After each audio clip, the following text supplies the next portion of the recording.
আৰু এতিয়া বাপু ধৰ্মই হৈছে প্ৰেমতো বাধা, ধৰ্মই হৈছে ইয়াতো বাধা। আৰু প্ৰেম লৈ ধৰ্ম, এই ধৰ্ম লৈ প্ৰেম। আমাৰ আশা ধৰ্মই হৈছে বান্ধি, নিস্তাৰ মোহনদাস কৰমচাঁদ গান্ধী। মাফ কৰিবি বাপু, মাফ কৰিবি। সকলোতে সকলোতে সকলোতে সকলোতে ধৰ্মৰ জপা, ধৰ্মৰ ভাপ্পা, মাধু ধৰ্মই গান গজল ধুৰি তাপ্পা। এই বাপু, এই কিহৰ প্ৰতি থিয় হৈ আছো এতিয়াও? গান্ধী যাত্ৰা, চল প্ৰব্লেম, নিমখীয়া সমস্যা, ৰক্তাৰক্তি, ৰক্তগংগা।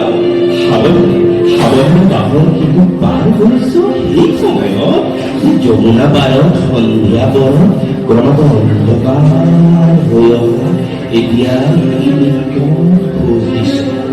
অন্ধকাৰে অন্ধকাৰে অন্ধকাৰে। মানুহে এজন কথাও কয় বাপু, ৰক্তৰ হেনো আছে বেলেগ বক্তব্য, ৰক্তৰ হেনো আছে বেলেগ বক্তব্য। এনে দুই জনপদ জানো যি ৭০ বছৰে অহৰ্নিশে অপেক্ষা কৰি থাকে তেজৰ ভাগু খেলিবলৈ। এনে কিছু মিছিল জানো যি ৭০ বছৰে অবিৰাম ঘূৰি থাকে ঈদৰ ঈদৰ উলংঘ কৰিবলৈ। এনে কিছু জনসভা জানো যি ৭০ বছৰে বক্তৃতা চলিছে মাথো ৰক্ত ৰং কৰি ৰক্তাৰক্তি কৰে। আৰু বাবু